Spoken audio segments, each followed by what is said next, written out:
Les mains dans la pop. Ok. Les mains dans la pop. C'est les mains, C'est ma nouvelle obsession. mais dans la pop.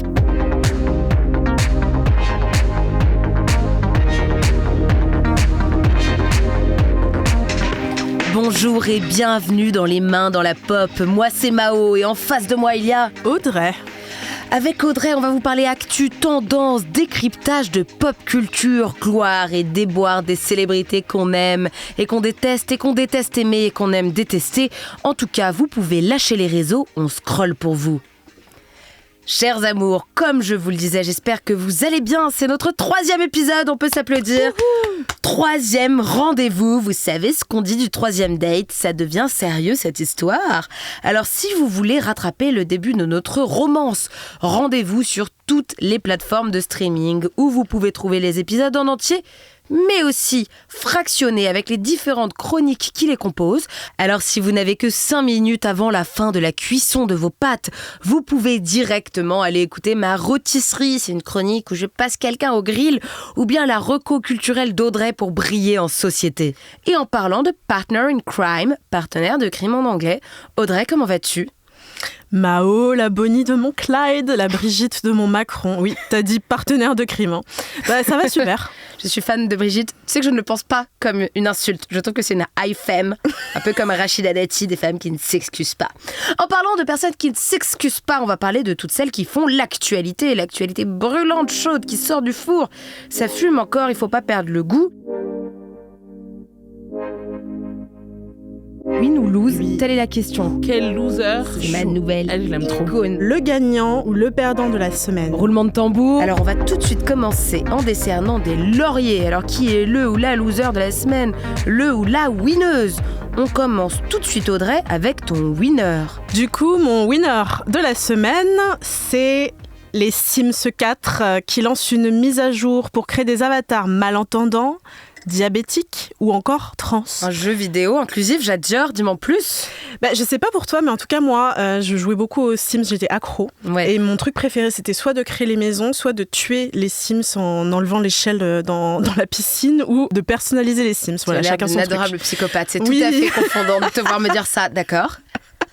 Donc vraiment, c'est ce que je préférais à l'époque, et les choix étaient limités, ou plutôt, en fait, il y avait pas mal d'options, mais tu sais, toujours pour le même type de physique, c'est-à-dire des personnes claires de peau, assez minces, avec les traits fins, valides, un peu comme, tu sais, tous l'éventail de fond de teint qui va du beige à l'ivoire blanc cassé pour les carnations blanches, et il y a 3 pauvres fonds de teint qui se battent en duel. Et on crée la personne qui, pour nous, incarnait la c'est ça. réussite et souvent, du coup, des personnes blanches. C'est ça. Et aujourd'hui, il y a la possibilité de leur faire porter des équipements médicaux, donc des aides auditives par exemple, des patchs adhésifs pour les personnes diabétiques, et aussi de faire apparaître des cicatrices de torsoplastie pour les personnages qui auraient réalisé une chirurgie de réassignation. Ok. Ou encore de les habiller d'un binder. Alors un binder, c'est un bandage de la poitrine pour les personnes qui ne veulent pas que leur buste ait l'air féminin. Il y a beaucoup de gens qui en sont ravis, c'est important de se voir représenté, surtout dans un jeu aussi populaire que les Sims. Enfants, on dit souvent que le problème c'est l'éducation des plus jeunes. Si un de ça. tes jeux quand t'es le plus jeune, c'est un truc qui normalise les personnes qui paraissent différentes, exactement. Du coup, les Sims avaient déjà un peu mis le pied à l'étrier avec la possibilité de poursuivre des relations queer, et aussi de pouvoir depuis pas très longtemps choisir ses pronoms, notamment le pronom Yel. Donc hyper avancé par rapport à d'autres jeux vidéo. Alors, mis à part les fachos transphobes qui pleurent sur la toile et dont on ne va absolument pas parler ici, les gens sont assez ravis de cette mise à jour. Les Sims sont un peu vus comme un modèle d'inclusivité. Il y a même le magazine Them, qui est vraiment un magazine queer par excellence, qui dit à une époque où les adolescents trans en particulier sont attaqués en ligne justement, les Sims offrent aux gens la possibilité de vivre une vie trans virtuellement pour celles et ceux qui ne le peuvent pas dans la vraie vie. Et c'est plus important que jamais. Alors je suis d'accord, c'est hyper cool. Justement ça reste dans le monde virtuel, mais une fois qu'on quitte le jeu, après 3 heures d'errance à travers Willow Creek et quelques cheat codes pour remplir son compte en banque imaginaire, c'est le dur retour à la réalité. Et là, en fait, je me méfie toujours de ce genre d'action qui s'axe un petit peu sur des choses de représentation, de visibilité, et qui sont surtout en ligne. Mais il n'y a aucune vraiment remise en question des conditions matérielles et concrètes. Moi, ce que j'aimerais savoir, c'est est-ce que, par exemple, le jeu il est accessible à toutes les personnes qui sont représentées dans les avatars, c'est-à-dire les personnes malentendantes, toutes les personnes qui peuvent souffrir d'un handicap. Est-ce qu'elles peuvent juste mettre un sonotone à leurs oreilles ou est-ce que vraiment le jeu leur est accessible ? Ok. Et est-ce que, par exemple, les personnes qui souffrent d'un handicap ou les personnes trans, etc., elles ont accès à un emploi, par exemple, dans EA Games, qui est la boîte de Sims 4 ? Est-ce que vraiment, par exemple, c'est une boîte qui favorise leur insertion ou qui reverse de l'argent à des associations ? Donc, je trouve que c'est bien joué, c'est cool d'avoir cette représentation, mais j'aimerais bien savoir what's next, quoi. Oui, j'espère que c'est pas du pinkwashing et que ça va au-delà de la bonne intention. Exactement. Bah écoute, jouons un de ces 4. Pour avoir la réponse, avec plaisir. Si en tout cas certains ou certaines d'entre vous jouent au Sims 4 avec cette suite, dites-nous, commentez, dites-nous si c'est bien mieux. Franchement, je veux bien qu'on se fasse une petite session Sims pour tuer des Sims. Que tu me rendes geek, mais écoute, bizarrement, je vais dire avec plaisir. Et toi alors, est-ce que tu as un winner ou un loser ? Peut-être un loser pour commencer ? Alors j'ai un loser, c'est une histoire assez rocambolesque, celle de Monsieur Kashigan et de son amie Madame Noratran. Écoute, c'était 2 amis qui étaient a priori pas sur la même longueur d'onde. Cette histoire folle se passe à Singapour et le mec dont je viens de te parler attaque en justice Madame Tran car elle refusait de se mettre en couple avec lui. Voilà, on est dans du masculinisme profond.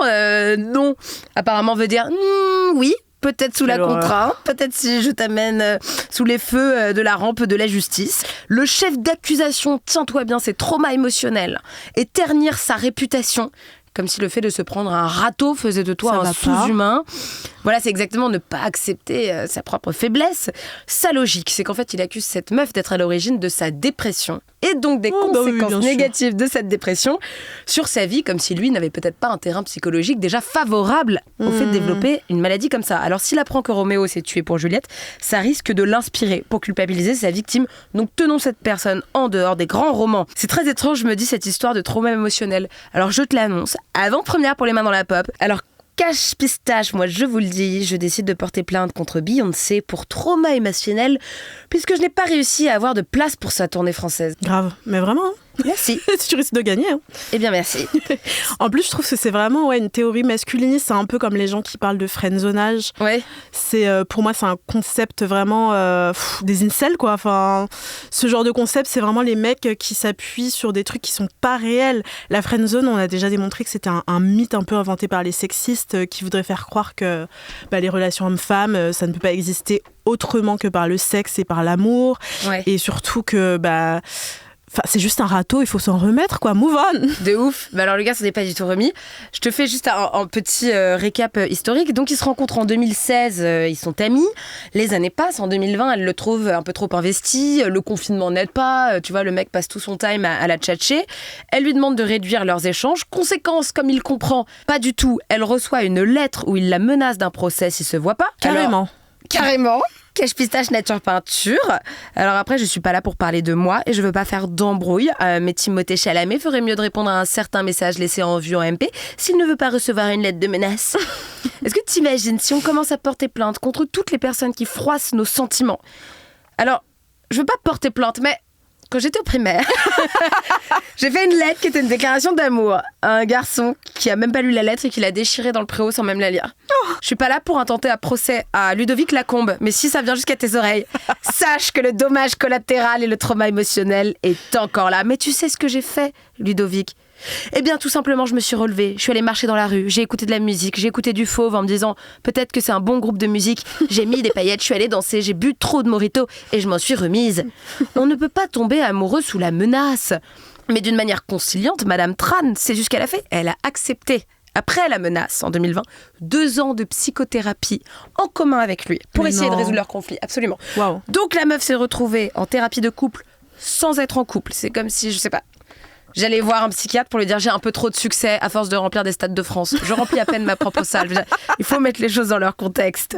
Alors, réparer quelque chose qui n'existe pas, apparemment existe dans la folie des hommes. Du coup, Audrey, je te présente ma fille imaginaire. Enchantée. Voilà, Chiara, Audrey, Chiara. J'aimerais bien, Audrey, que tu prennes un café avec Chiara, crise d'adolescence. Elle refuse de me faire des câlins devant ses copains au collège. Alors voilà, Audrey, j'aimerais bien que tu la raisonnes, s'il te plaît. Sinon, je vais porter plainte contre elle pour abandon filial. Franchement, on dirait que t'exagères à peine, c'est exactement la même histoire. Et le problème, c'est qu'en fait, entre ma folie, mon humour et l'histoire, je sais que je fais plus la différence, mais je te jure que je voulais juste dénoncer cette personne. Mais en fait, en gros, ce mec, c'est la version adulte et très cringe, érotomane et dangereuse de l'ami imaginaire d'un enfant, quoi. Absolument. Les hommes sont des enfants. Allez, fin du podcast, c'est QFD, on a réussi à résoudre un problème d'humanité. En parlant de loser, je crois que toi aussi, tu en as un. Alors, encore une fois, c'est une ribambelle de gros nazes. Okay. J'attribue l'award des gros losers de la semaine aux 40 personnalités publiques qui ont signé une tribune pour soutenir le dessinateur Bastien Vives, qui a été écarté du festival d'Angoulême, où une expo devait lui être dédiée. Donc, je fais un gros trigger warning inceste et pédocriminalité. Pour ce qui va suivre, donc Bastien Vives, rappelons-le quand même, il est visé par 2 plaintes pour diffusion d'images pédopornographique. Il a écrit noir sur blanc: parfois je me sens attiré par des gamines de 10 ou 12 ans, Berk, et il a déclaré: moi l'inceste ça m'excite à mort. Et il parle ouvertement de pédocriminalité comme d'un fantasme. J'ai une question, est-ce que tu as déjà vu des planches? Oui. Ok, moi pas. Moi, j'ai tout à fait aussi affreux que cela semble l'être.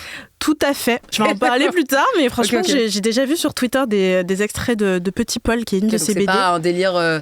Non. Woke et fou et on atteinte à la liberté d'expression. Ah, vraiment pas. Mais littéralement un encouragement au crime. Alors justement, dans les colonnes du Monde, il y a le rappeur Oxmo Puccino, l'humoriste Blanche Gardin, ou encore les anciens ministres de la Culture, Françoise Nyssen et Jacques Lang, qui ont dénoncé un bâillonnement artistique et qui s'offusquent d'un climat de peur, menaçant la liberté de création. Traduction ouin-ouin, on peut plus fantasmer sur le viol d'enfants en paix. Dégueulasse. Donc dans le texte, on peut lire des arguments de défense qui dépeignent Bastien Vives comme une victime de la bien-pensance, cloué au pilori, et il parle de fourche codine de censeurs, de limitation des libertés, d'interdiction des modes d'expression souvent minoritaires, mais qui sont aussi le reflet d'une société vivante et qui ont leur place dans une démocratie. Donc pour rappel, on parle quand même ici de pédopornographie. Ces personnes-là s'offusquent aussi du droit des artistes à interroger leur part d'ombre. Excuse-moi, ça me fait juste penser à un truc quand tu me dis les victimes de la bien-pensance. Je trouve que c'est un relent qu'on a beaucoup de fois. Tu sais, bientôt, ce sont les Césars en France. Et il y a un truc qui est revenu sur la table, c'est qu'il y a très peu de meufs qui sont nominées, notamment à la réalisation et tout. Bref, j'ai fait mes recherches. Et un mec qui est soi-disant victime de la bien-pensance, c'est Roman Polanski. On dit souvent qu'on lui a enlevé des statuettes. En réalité, c'est la personne en France qui a gagné le plus de statuettes pour la réalisation. 5. Et je me dis, parfois, t'as l'impression qu'en France, plus tu violes, plus tu réussis. Tu sais, c'est couché pour réussir, mais vraiment en sens inverse. Ouais, bien sûr. Bastien Vives, encore une carrière gâchée par nous. Le pauvre. Et donc, il parle d'interroger la liberté pour que cette personne-là interroge sa part d'ombre. Okay. Et moi, je pense qu'on peut interroger ses parts d'ombre, mais on peut les interroger, par exemple, au hasard, chez des professionnels de la santé mentale, et pas en dessinant des enfants victimes de viols dans des ouvrages de 100 pages. Donc, à la sortie de l'un de ces ouvrages dont on parlait tout à l'heure, qui s'appelle Petit Paul, et qui relate du coup l'histoire d'un garçon de 10 ans qui possède un grand pénis et qui est convoité par des femmes de son entourage et par lesquelles il finit par se faire violer, et une pétition qui réclame son retrait de la vente a été signée.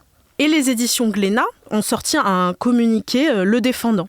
Mais... Malgré tout, Petit Paul est retiré de la vente par quelques enseignes seulement.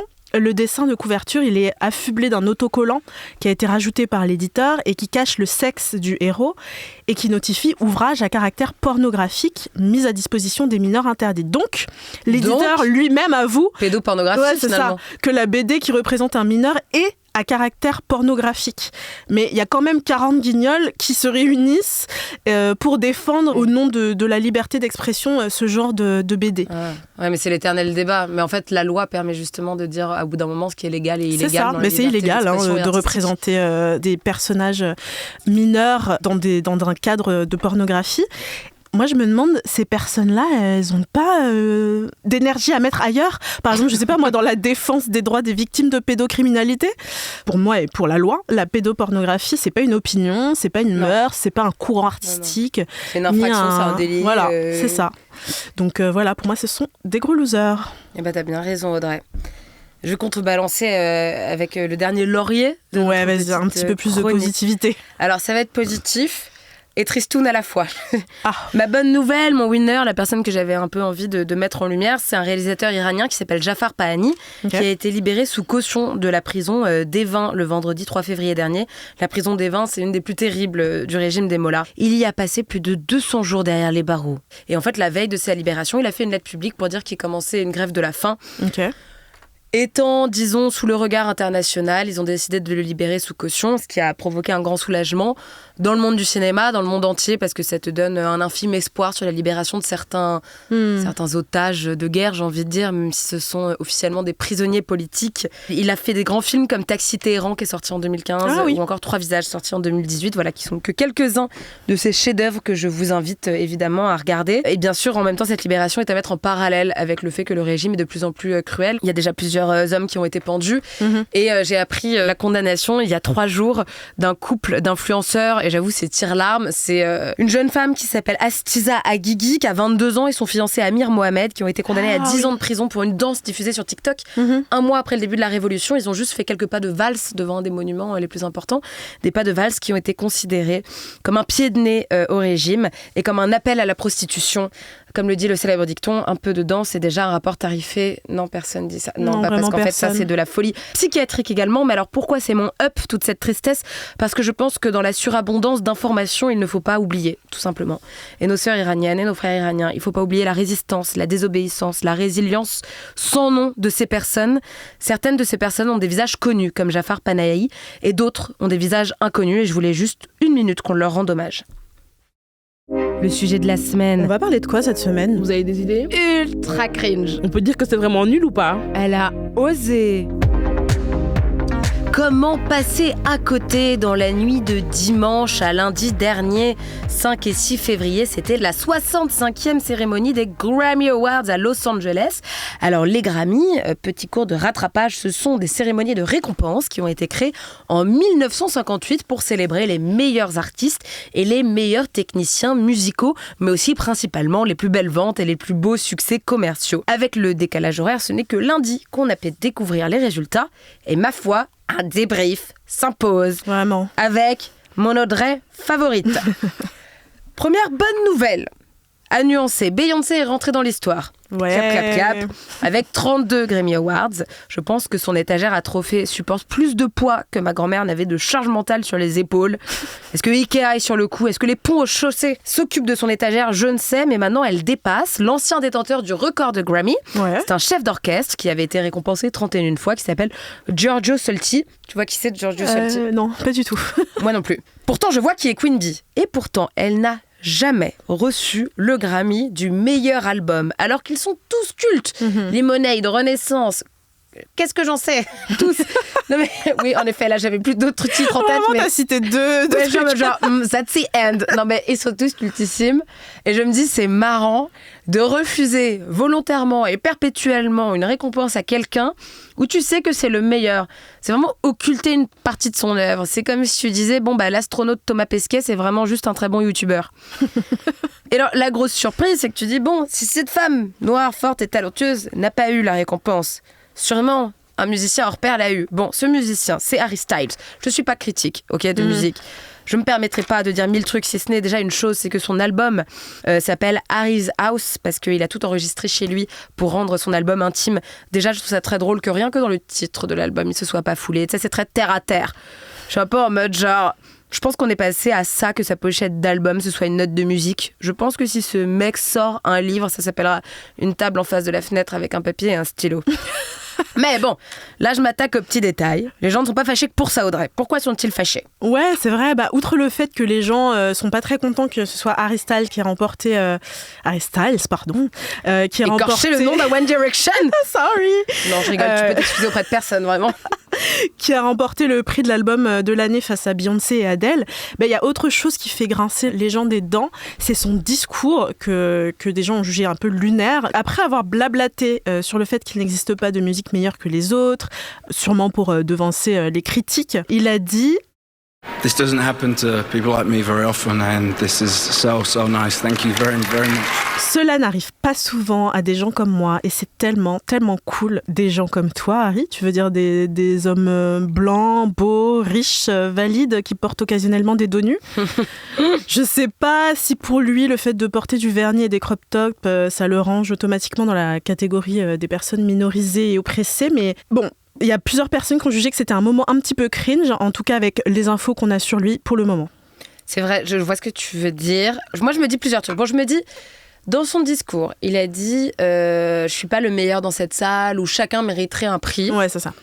Je suis d'accord avec toi. Il l'a fait pour devancer une critique. Mais en même temps, je trouve ça un peu joli. Il y a parfois des égos tellement surdimensionnés que je me dis, reconnaissons à César ce qui est à César et à Harry Styles ce qui est à Harry Styles, c'est-à-dire une touche d'humilité. Je sais pas, mais moi je me dis, est-ce que le jour où j'ai le Molière de l'humour, on peut rêver, je ne te demande aucun commentaire, Audrey. J'ai rien dit. Est-ce que je dirais, vraiment, dans cette salle, tout le monde est plus fort que moi, alors que ce sera sûrement le cas, tu vois. Bon, je trouvais que c'était mimes. Ouais. Je trouve ça chouette que, franchement, il s'habille comme ça. Après, faut pas en faire des tonnes. C'est plus une fluidité de style qu'une fluidité de genre. On aimerait rappeler qu'il y a beaucoup d'autres artistes qui l'ont fait avant lui. Lenny Kravitz, Prince, David Bowie, dans les années 70. C'était commun, c'était transgressif. Mais voilà, à ce moment-là, c'était tout à fait d'avant-garde de porter des talons. Et voilà. Avec un imaginaire comme ça, glam goth, aujourd'hui, c'est reprendre cet imaginaire à son service. Je sais pas, en effet, si c'est tout à fait aussi politiquement fort que ça n'était il y a 50 ans. Ouais, après, je pense que ça reste quand même politiquement fort, parce qu'on reste quand même dans une société qui est hyper sexiste. Mais, et binaire. Ouais, c'est ça, très binaire. Mais de là à vraiment, je sais pas, instrumentaliser ça pour dire, bon... Dis que ça fait partie de mon marketing, c'est ça. C'est pensé, c'est réfléchi avec une équipe de com. Je pense que ça manque un peu d'authenticité. Ouais, et puis les réactions, du coup, ne se sont pas faites attendre. Sur Twitter, il y a plusieurs tweets que j'ai relevés. Donc, il y a des personnes qui ont dit, par exemple, « Cela n'arrive pas très souvent à des gens comme moi, alors qu'une femme noire n'a pas gagné ce prix depuis 1999, c'est complètement fou. » D'ailleurs, en 1999, c'était Lauryn Hill qui avait gagné. Ouais, c'est vrai que ce chiffre est fou. Pour la dernière fois. Ouais, c'est ça. Okay. Il y a d'autres personnes qui disent « Monsieur, vous êtes une pop star blanche et vous êtes un homme. Pitié, les Grammys existent pour les gens comme vous. » D'autres personnes disent « Il n'y a aucun type de personne à qui cela arrive plus. » Ah, putain, c'est drôle. Une autre personne qui a relevé que Harry Styles est le 35e homme blanc et la 50e personne blanche à remporter le prix en 64 ans d'histoire.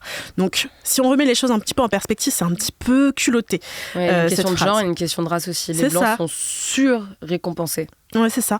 D'autres y voient au contraire une confession un peu timide sur son orientation sexuelle. Ce serait un espèce de coming out caché, mais pour moi, c'est pas à nous d'outer les gens et de faire de telles suppositions.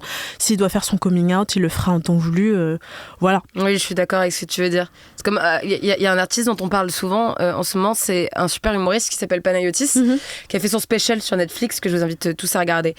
Et t'entends tous les 3-4 matins dans des galeries d'art du 11e arrondissement qu'il y a un coming out caché à la fin, ce qui en ferait une figure queer ou pas ou non, ou en fait on n'en sait rien. On n'en sait rien. En fait, c'est à aucun de nous de dire ce qu'il en est, peut-être de la même façon que Harry Styles ne dit rien. Oui, bon, peut-être, c'est ça. On peut rien en tirer comme conclusion.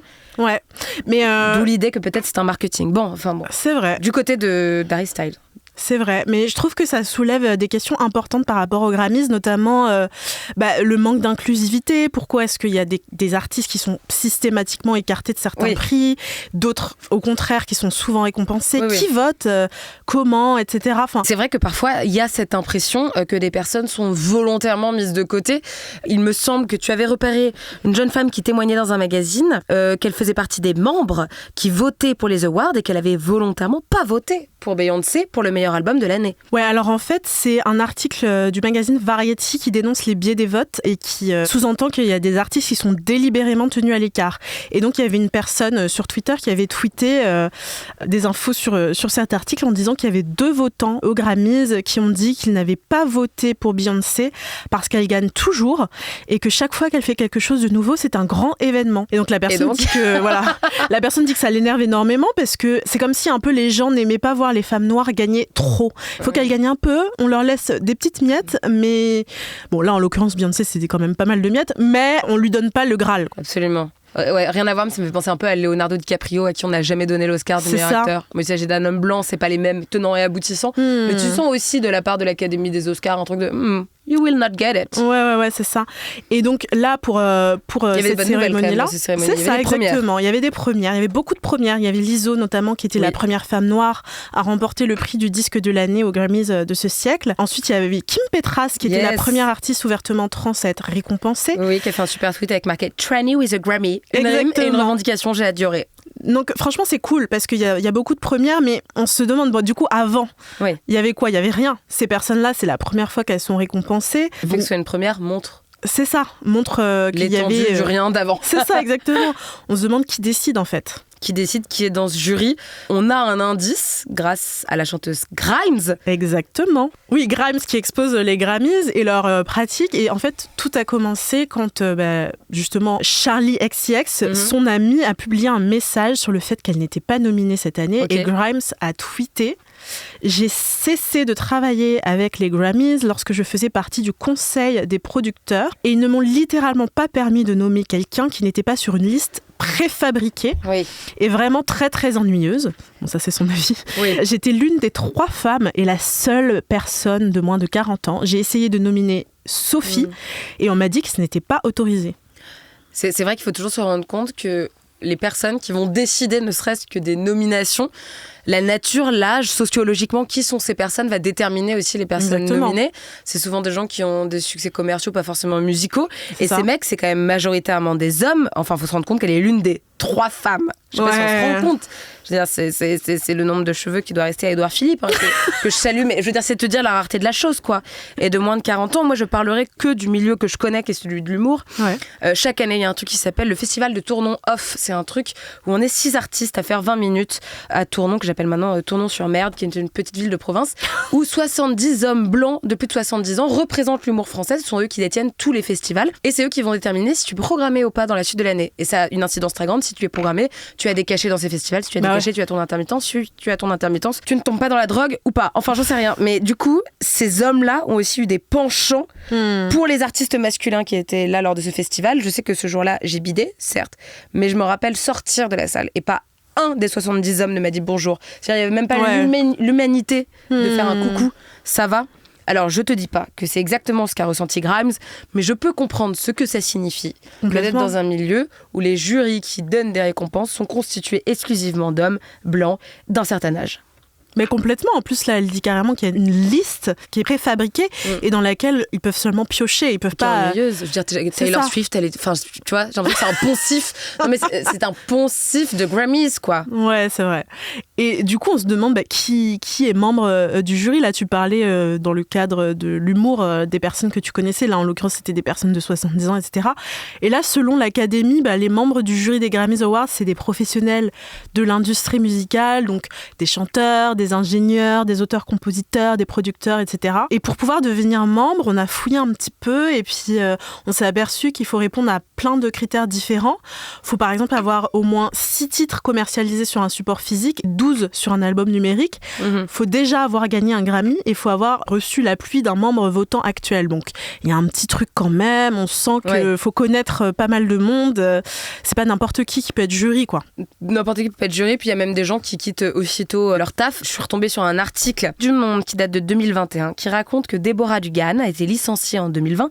Quelques mois après son entrée en fonction, elle était co-directrice de l'Académie parce qu'elle accusait les membres des principaux comités de nomination de faire la promotion de projets sur lesquels leurs proches, voire eux-mêmes, avaient travaillé. Ah bah oui. En fait, la corruption, le fait d'avoir comment on appelle ça, un conflit d'intérêts, c'est quelque chose qui est admis. Et en fait, comme ce sont les professionnels qui composent les jurys, qui composent les votants, les professionnels, en plus d'être jury, en effet, ils ont produit plusieurs albums dans l'année. S'il y a plusieurs graines de stars avec qui ils ont produit l'album, et ils vont les mettre en avant, etc., etc. Ce qui permettra très rarement à des personnes indées de pouvoir faire enfin leur entrée dans ce genre de cérémonie. Ouais, le jeu, il est complètement faussé, en fait, par même le processus, je trouve, la manière de voter des jurys. Et là, tu parlais des gens qui peuvent être nominés. Oui. Et en faisant mes recherches, j'ai vu que pour pouvoir être nominé, bon, alors, selon l'Académie, donc ça reste un peu langue de bois, on va pas se le cacher, ils vont pas dire, oui, on ne nomine que nos potes. Mais on doit avoir produit une chanson dans un délai imparti, donc il y a des dates. Il faut que ta chanson soit sortie entre ces 2 dates. La chanson, elle doit également être commercialisée et vendue aux États-Unis pour être éligible. En réalité, il y a d'autres critères, je trouve, en fouillant un petit peu. Les ventes d'albums, par exemple, qui sont dans le hit parade, forcément, ça les artistes, ça aide. Et pourtant, pas toujours. Enfin, parfois, il y a des biais racistes. On avait vu, toi et moi, que The Weeknd, en 2019, avec Blinding Lights, avait fait les plus haut chiffre, un truc incroyable. Il n'a même pas été nominé. C'est pas que le mec a pas gagné. Non. Il a jamais été nominé. C'est ça. Donc il y avait The Weeknd et puis il y avait Kendrick Lamar aussi qui a perdu le prix du meilleur album de rap contre Macklemore. Oui, vous avez bien entendu. Ou alors Beyoncé qui n'a jamais reçu Album of the Year. Donc évidemment, il y a je pense qu'il y a ce critère-là du fait d'avoir une grosse position dans le hit parade, mais il y a aussi ce biais raciste. Il y a certains des meilleurs artistes, par exemple, de tous les temps, comme Bob Marley, Diana Ross, Jimi Hendrix, qui n'ont jamais été récompensés. Quel est leur point commun ? Ils sont noirs ? Oui, comme par hasard. C'est une question à une seule réponse. Vraiment. Et voilà, donc il y a aussi des problèmes de comité de vote des Grammys. C'est que, en fait, il y a tellement de votants, il y a tellement de gens, et parfois ils sont si vieux que il y a beaucoup de membres du comité qui connaissent pas du tout toutes les catégories, tous les artistes, etc. Et donc ils auront tendance à récompenser les personnes qui sont les plus connues, les plus en vue. Oui, Comment récompenser quelqu'un dont tu ignores l'existence ? C'est ça, exactement. Tu peux pas trop juger quelqu'un que tu n'as jamais entendu. Donc voilà, il y a pas mal aussi de gens qui se sont déchaînés sur Twitter à propos de ça, et qui sont vraiment pas très contents, encore une fois, des biais que les Grammys peuvent avoir. Alors moi, je sais pas ce que t'en as pensé, toi, des Grammys, si tu regardes ou quoi. En général, non, j'ai pas regardé. J'ai suivi toute la flopée de médias qui avaient fait un direct pour comprendre comment s'était passée la soirée. J'ai vu que Lizzo portait une robe questionnable. J'ai vu que Beyoncé n'avait pas gagné, que Harry Styles avait l'air fatigué, qu'il était gentil et un peu cringe à la fois. En fait, j'en ai pas pensé grand-chose parce que malheureusement, j'ai pas réussi à être surprise par une industrie qui met en avant les gens qui sont déjà mis en avant. Et j'espérerais tellement un jour avoir des cérémonies musicales qui mettent en avant les pépites. En fait, qu'on mette en avant l'audace, la créativité musicale, le fait d'être vraiment avant-gardiste. Mais je pense ça aussi des victoires de la musique. Ce sont des critères qui nous échappent. Tu peux pas me faire croire que, tu vois, c'est toujours les mêmes qui sont nominés. Enfin, j'aurais à cœur de voir une programmation musicale récompensée qui aurait été faite par des gens qui s'y connaissent, comme Radio Nova ou Les Inrocks. Et moi, j'ai envie de voir des gens récompensés comme, je vais dire que des noms de groupes de potes que je vous incite à écouter, comme Vénus Vénère, Clio, Marie-Flore ou encore Johnny Jane. Allons découvrir la vraie musique pépite qui ne passe pas 15 fois sur Skyrock. Ce n'est pas un gage de qualité d'être un succès commercial, autant que ça peut l'être aussi. Ça peut. La nuance, on peut avoir une pensée complexe et penser quelque chose et quelque chose sans l'être. C'est vrai. Alors j'en profite aussi pour placer mes potes. Allez allez écouter Kelly Carpay, allez écouter... non, je m'arrête. Mais en vrai, je suis complètement d'accord avec toi. C'est vraiment dommage parce que c'est déjà des gens qui ont un succès énorme et qui, on a l'impression que vraiment ils s'auto-congratent entre eux, ils s'auto-sucent, quoi. Et c'est des gens riches, déjà connus entre eux, pour eux, et c'est un peu boring. Ouais, je pense un peu aux conventions de journalistes. C'est ça. Pour eux, qui parlent entre eux. C'est ça. Et ouais, c'est vrai que j'aurais bien aimé aussi, comme toi, découvrir des talents un petit peu plus niches, quoi. Ça aurait été beaucoup plus intéressant. Mais par contre, je trouve ça quand même intéressant comme débat de voir que, par exemple, il y a des gens qui volontairement ne récompensent pas Beyoncé parce qu'elle a déjà trop gagné, elle est déjà trop forte. On va pas lui offrir le meilleur award. Je soupçonne Beyoncé qu'elle va nous faire peut-être encore 40 albums mythiques jusqu'à ce qu'elle n'abandonnera pas. Tu penses que c'est son objectif ? Je pense qu'elle s'en fout un peu, non ? Je pense qu'elle a plus aucune émotion. Je pense qu'au 12e Grammy, elle était en mode genre, franchement. I don't care.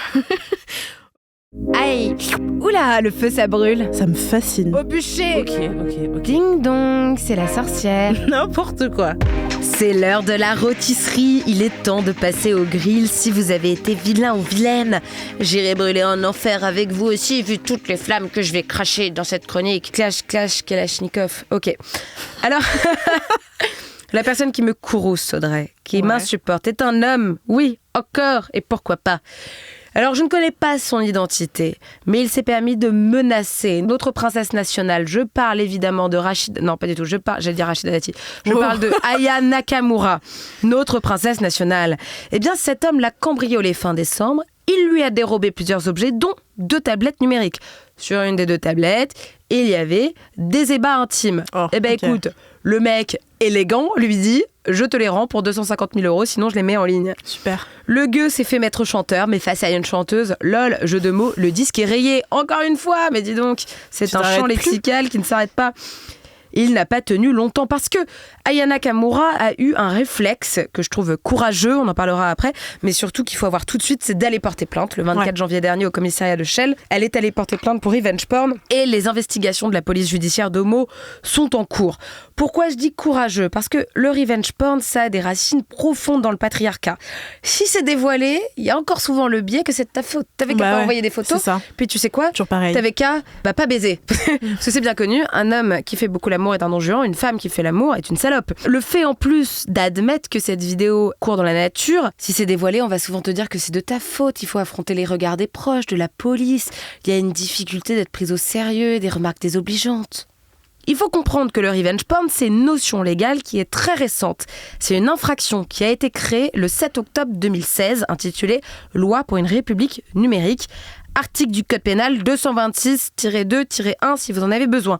Ça fait donc 6 ans qu'il existe. Il y a beaucoup de choses qui ont plus que 6 ans.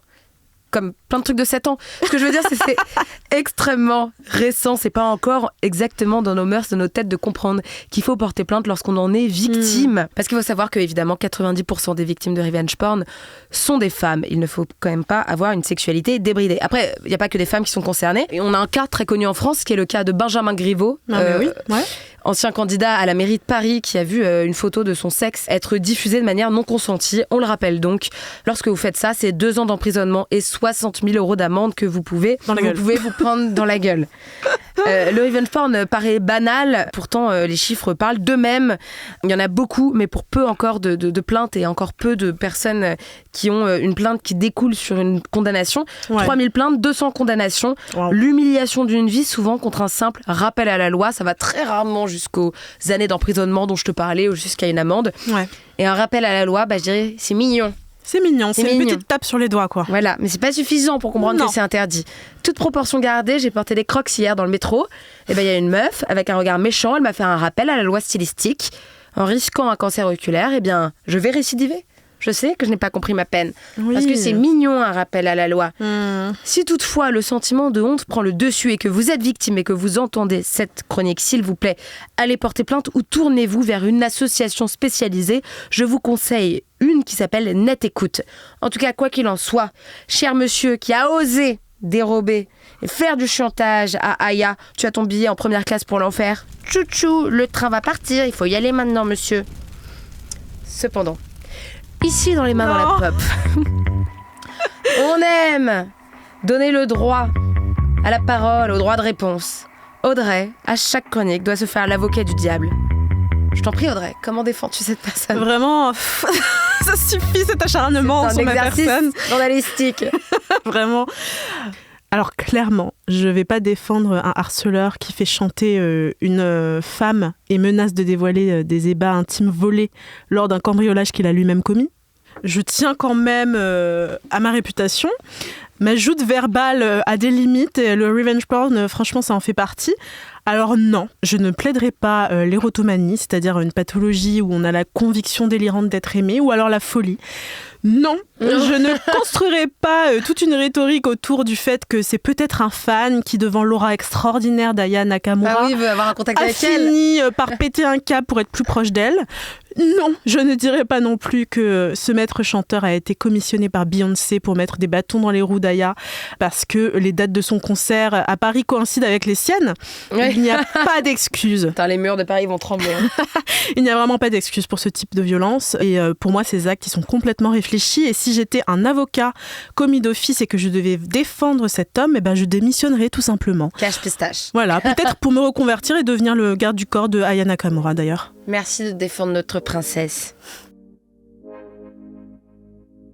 C'est quoi ta reco ? Whatever. Franchement, c'est vraiment hyper niche. Je l'ai vu sur Twitter. J'ai pas envie d'être méchante. Mais j'adore. Il est l'heure de la reco intello. Pour vous, j'ai épluché les programmations des musées, j'ai chiné les dernières sorties de bouquins et j'ai même passé en revue la liste des événements sur Facebook. C'est pour vous dire. Tout ça pour vous pondre une reco culturelle que même votre pote le plus artsy ne connaît pas. Cette semaine, un petit bijou de littérature à portée de tous et de toutes. Ça s'appelle Djinn. Et c'est de l'autrice Seynabou Sonko. Elle est franco-sénégalaise et c'est son premier roman. Alors en gros, ce livre, c'est un récit sur les difficultés du multiculturalisme. Elle décrit un petit peu deux mondes, deux identités, mais aussi la confrontation au final entre le rationnel et l'irrationnel. Et il y a une grande part surnaturelle dans ce bouquin et je le trouve aussi très drôle. Donc en gros, on suit le personnage principal de Penda. Dans l'histoire, il y a un peu la découverte de la schizophrénie d'un autre personnage qui s'appelle Jimmy. En fait, son état il est un peu révélateur de celui de Penda. Comme autre personnage, il y a aussi la grand-mère qui s'appelle Mamie Pirate et en fait, elle se donne pour mission de guérir Jimmy grâce à ses propres croyances qui sont issues de la médecine africaine traditionnelle. Et dans le livre, elle va répéter « les psys, c'est pour les blancs ». Et donc, en gros, on sent que le personnage est tiraillé entre le Sénégal, d'où vient sa mère qui est disparue, et la France, où elle vit et où vit sa grand-mère qui l'a élevée et qui est guérisseuse. Elle, Penda, elle a le don de voir des djinns. Alors, je ne sais pas si tu sais ce que c'est le singulier de Jnoun. C'est des créatures surnaturelles dans la tradition musulmane. Elles peuvent être bonnes ou mauvaises. C'est souvent des créatures qui sont invisibles à l'œil humain et ils peuvent influer un peu sur nos comportements, se transformer, etc. Et moi, ça me fait beaucoup penser à ce qu'on appelle aux Antilles les soukounians. C'est une version un petit peu plus diabolique de ces personnages-là. C'est la même chose en fait. C'est des personnages un peu surnaturels qui viennent un peu nous hanter. Et en fait, tout ça, c'est un peu une métaphore filée pour parler de la santé mentale dans les communautés afrodescendantes. Et je trouve ça super intéressant, la manière dont c'est amené. Parce que la santé mentale dans les communautés afrodescendantes, elle est très, très, très taboue. Alors ça a pour conséquence des disparités importantes. Il n'y a pas de chiffres en France parce qu'on ne voit pas les couleurs. Mais en tout cas, aux États-Unis, il y a un célèbre hôpital qui s'appelle McLean qui a affirmé qu'il y a 25% des Noirs qui cherchent à obtenir un traitement pour leur santé mentale contre 40% des Blancs. Donc on voit qu'il y a quand même une disparité. Et la source de ce tabou, il y a plusieurs trucs. Il y a des clichés historiques qui remontent jusqu'à l'esclavage. Par exemple, on pensait que les esclaves, ils n'étaient pas assez évolués mentalement pour développer des troubles de la santé mentale. Il y a aussi le fait que les personnes afrodescendantes, on leur prête souvent beaucoup de résilience. Ouais, elles sont fortes, elles endurent beaucoup de choses. Ne pas admettre une faiblesse. Qui pourrait être vue comme une forme de faiblesse. Exactement. Donc en fait, il y a la fausse croyance selon laquelle un trouble psychologique, c'est une faiblesse personnelle. Il y a aussi le fait que les soins de la santé mentale, ils sont pas très accessibles en vrai. C'est très cher, il faut avoir une assurance maladie, etc. Et souvent, les communautés afrodescendantes sont les plus précarisées, notamment aux États-Unis et en France. Donc moins d'accès. Et il y a aussi ce qu'on appelle le syndrome méditerranéen. Je sais pas si tu sais ce que c'est. Alors en fait, c'est les médecins qui ont tendance à donner un mauvais diagnostic et un traitement inadéquat aux personnes racisées. Parce qu'on va dire, ils exagèrent, on va pas prendre en compte leur souffrance.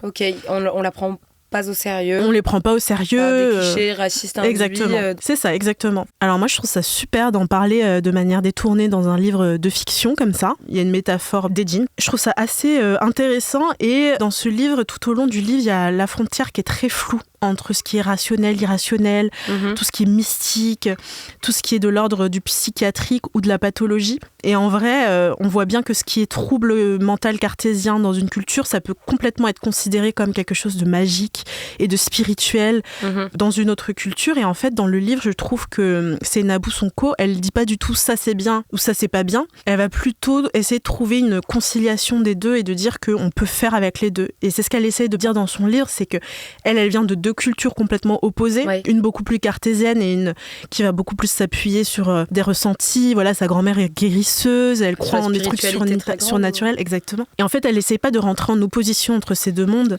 Elle essaye, des deux. Voilà, exactement. Et la schizophrénie de son amie est aussi un prétexte pour parler aussi de ces deux mondes qui existent en elles-mêmes. Qui coexistent. C'est ça, exactement. Je pense que c'est un livre qui peut parler à beaucoup de personnes qui se sont un jour sentis le cul entre deux chaises, qui appartiennent par exemple à deux cultures et qui trouvent que leur place n'est nulle part, qui sont par exemple trop noirs. Trop noirs, trop blanches. Ouais, c'est ça, jamais exactement. Tout à fait métis, jamais tout à fait les deux à la fois. Exactement.